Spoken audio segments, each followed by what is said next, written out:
My brothers and sisters, let's move on to the next verse. Now I'm going to skip the next couple of verses because they involve wars and fighting between Muslims, but I'm going to focus on one thing in it. It's called reconciling. It is in the next verse. Allah subhanahu wa ta'ala says, إِنَّمَا الْمُؤْمِنُونَ إِخْوَةٌ إنما المؤمنون إخوة فأصلحوا بين أخويكم واتقوا الله لعلكم ترحمون. Allah says, as a matter of fact, the believers are brothers and sisters. So reconcile, set things right between your brothers and sisters, and have fear of Allah that you may be shown mercy. Have fear of Allah so that you may be shown mercy. In other words, have mercy on your brothers and sisters in the way that you accuse them, in the way that you assume about them, in the way that you treat them, in the way that you look at them, in the way that you speak with them, in the way that you deal with them, in the way that you promise them. If you do that, that's a form of mercy and goodness from you because you fear Allah. What do you get in return? You get Allah's mercy. If you want to know how do I get Allah's mercy, one of the ways is, as Rasulullah ﷺ said, irhamu turhamu. Give mercy, you will be given mercy. That is how Allah gives you mercy. Do we not recite Ar-Rahman Ar-Rahim in every rak'ah in salah, every day? Bismillahir Rahmanir Rahim. Alhamdulillahi Rabbil Alameen. Ar-Rahman Ar-Rahim. If you didn't get it the first time, Allah makes sure that you got it the second time. That Allah is Arhamur Rahimin. So if Allah is Rahim, you should give rahmah, you should give mercy to people. And Allah subhanahu wa ta'ala calls us brothers and sisters. You know why He calls us brothers and sisters? Tell you why. If you think about your blood, your biological brothers and sisters at home, let's give you an example. If they are harmed in any way, don't you feel harmed yourself because they are your brothers or sisters? Yeah. If your brothers and sisters fall into a crime, and let's say it's their fault, doesn't it still hurt you as their brother and sister? Hurts you if they got into prison? If your brother and sister is in pain or in hospital, does it not hurt you?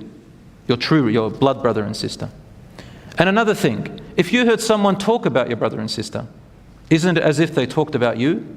And if someone praised your brother and sister, isn't it as if they praised you? I always use this statement that I think it was my uncle or my cousin told me. He says, listen, backbiting your cousin is like spitting upwards. You put your head up and you spit. Where does the saliva go if you spit upwards? It comes back in your face.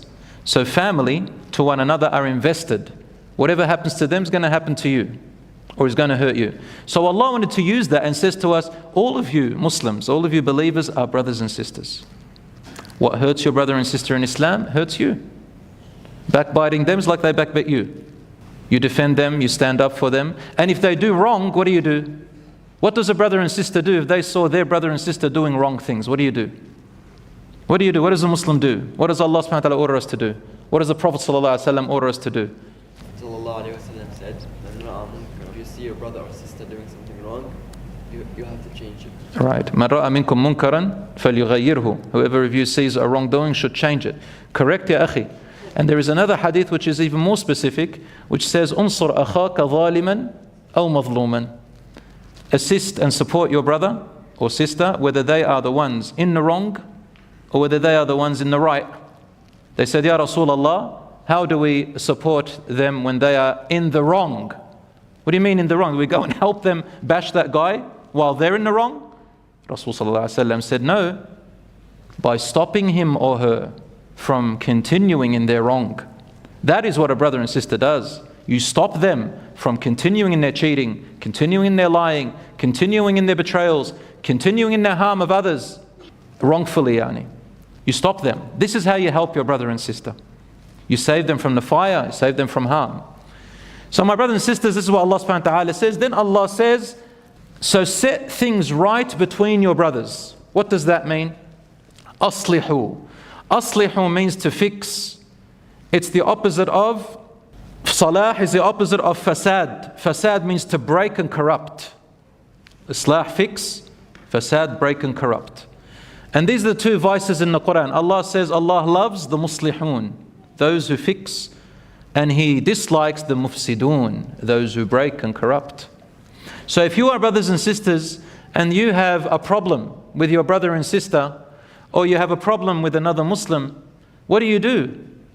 You got to try your best to mend the situation between you two as much as you can. And there are priorities as well. If you are related by blood, that is the biggest priority. Father, mother, siblings, cousin, uncle, aunt, nieces, nephews, these take priority because you share the womb of the mother. And then the neighbor and the rest of the Muslims. And if a person is good to you, even if he's a non-Muslim and good to you, you should also mend the situation between you and them if there is wrong being done. So أصلحوا بين أخويكم. So you yourself try to mend the situation as much as you can. Some people say, well, what if I can't? Well, if you can't, you tried your best. Allah does not look at the outcome. Allah looks at the effort and the sincerity and the intention. Allah does not look at the outcome. Allah looks at the effort, the intention and the sincerity. What if they're going to harm me and I'm going to fix and they're just abusing me? We say, well, reconcile at least the minimum. See how far you can get where you stay safe. The point is, it's not make or break, all or nothing. I'm sure not everybody is that evil. There are some people who can get a bit closer, a bit further. Sometimes we teach young teenagers, how do you make friends? We say, draw a circle. Small circle and a bigger circle outside, another circle outside, and a fourth and a fifth. So the biggest circle on the outside is the furthest away. See where you're going to put each person in that circle. Each one belongs in a circle.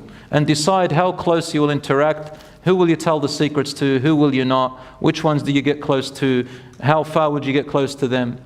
All right, the ones in the inner circle are the closest. You've got to be very careful with them. They are the ones who you've studied and they have invested in you. The closest ones usually will be family members. It will be your mum and dad, for example. And for some people, it's not even their mum and dad. Allah al-Musta'an, may Allah help us. But in general, so you got to see where everyone fits. But at least, if a person says Salamu Alaikum and you're not talking to them, you have to say Wa Alaikum Assalam. And then walk away, not a problem. If they sneeze and say Alhamdulillah and you're not talking to them, you have to say Yarhamkumullah. If they die and they die and you can go to their funeral, go to their funeral. If they got sick and ended up in hospital and you're able to send them a quick message, get well soon, or send a message with someone else. A Muslim is not that stingy and evil, brothers and sisters. We have a soft heart. But unfortunately, the shaitan loves to create enmity and shahna and egos and just puts a block to us all the time. And the person who really suffers the most is you and I. We are the ones the person's probably not even thinking about you. You're not even sleeping all night. Now, I'm not saying you have to forgive everybody. Forgiveness is a right that is yours. If somebody has wronged you and you want to forgive them and they have wronged you, it's up to you if you want to forgive them or not. But you've got three situations. Either you forgive them and say, Allah will compensate me. Or you say, I don't want to forgive them. I will take my right on the day of judgment. Or I don't want to forgive them and I want my right here now. And I will not stop until I get it. You have a right in all three circumstances. And there is a fourth circumstance, which is, it is either disliked or haram to forgive someone. Forbidden. In what situations? It's when there is a person who's taken a right, or takes the rights of others, or taken your right, and this person has a habit of using people's niceness and goodness, or your religiosity, and says, oh, they're religious people, I'll keep conning them. They're con artists. If they're used to that and they're used to people forgiving them, then it's haram for you to forgive them. You must get your right and teach them a lesson, even no matter at what stakes. So Islam is not about turning your left cheek to everybody. La, Islam is also about standing your ground and not getting conned from the same hole twice. A Muslim is also smart and intelligent. A Muslim can be streetwise as well. But you're fair and just. A commander from the Romans was captured by the Muslims at the time of Umar radiallahu anhu. And he had done some crimes and killed and murdered, so they put him to kill him. He was going to be executed. And then he said, can I get a jug of water? They said, yes, you can get a jug of water. He says, am I safe and you won't kill me until I get a jug of water? Umar ibn Khattab said, yes, get him a jug of water. He said, but I need a big jug with the thick brass and everything. That's how we're used to it, because I'm a commander. I'm from the Persians, from the Romans, we drink like that. Anyway, he got him this brass, and then he acted like he dropped the water on the floor. And he said, you can't kill me. You promised me safety until I drink the water. And hence I have not drunk the water yet. So the Roman king was trying to trick Umar ibn Khattab, conning him into this trickery. Umar ibn Khattab said, "Lastu bil khub, wala al khubbu yakhda'uni." I am not a con artist, but I will not let a con artist con me. Execute him. It's like, you're not going to fool me like this. So I'm not saying. But then what the Roman commander said, he goes, "Ashhadu an la ilaha illallah wa anna Muhammadur Rasulullah." He said the Shahada, and he converted to Islam, at least in open. And Umar al-Khattab said, the Prophet ﷺ commanded us not to judge the people's hearts. We can only judge by what is apparent. So I have to go with that. You're a Muslim now, judging by them. And they let him go. So he repented and he let him go. But he never kept his eye off him. And even when Umar al-Khattab was murdered, assassinated by the Abu Lu'lu al-Majusi, the fire worshipper, the Magian, they even suspected that the Roman commander, because of the way he was acting, he wasn't genuine in his actions, that he could have also helped him to assassinate him. But nobody acted upon it until after the death of Umar radiallahu anhu. It's a long story. But the point is, brothers and sisters, we are not people who just sit there and let people con us. You've got to use your brain too. What was your question, Akhi? Forgot? Okay, khair. We'll get back to it. So we'll move on to the next one, insha'Allah ta'ala. The Prophet ﷺ said, a Muslim is a brother to the other Muslim. He does not treat him unjustly. He does not leave him alone. And he does not dishonor him. Enough evil it is to devalue your brother. The hadith is in Musnad Ahmad. Devaluing your brother means to look down upon them. No matter how they dress, what their status of wealth is, no matter where they come from, their color, their race, their gender, Muslims don't look down upon others based on these things. Even in the form of religion, we cannot use religion to claim that we are superior to others. Some people do that. They use their religiosity to make it look like they're superior to others, like as if God loves them more. They're more religious. Their beard is longer. Their hijab is nicer. Their salat is better. Their fasting is more righteous. They go to the masjid more often. They give sadaqah more, so they think they're more privileged. This is haram to assume that. For the Prophet ﷺ did tell us, and the hadith is also in Bukhari, that he said, a man said to another man, Allah will never forgive you. A man, Muslim man, said to another Muslim man, from the children of Israel he talked about, and says, he said to the other one, God will never forgive you, meaning you don't deserve to be forgiven by God. And Muhammad ﷺ says, telling us of the future in the Day of Judgment, he says, so Allah, telling us about the future now, so after they died, Allah subhanahu wa ta'ala, I'll use the word will, or he raised them and said, Man hadha alladhi yata'alla alay? Who is this person who is making a judgment in my name? He even said, Wallahi, he made an oath, and making an oath by my name that I will not forgive him. He said, I have forgiven him, take him to paradise, and this man, take him to the fire, because he made himself a god. The hadith is authentic.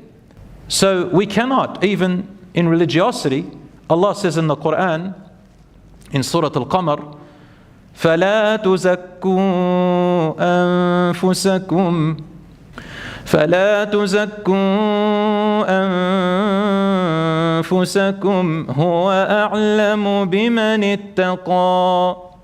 Never praise yourselves in piety. It is He who knows who truly is most pious.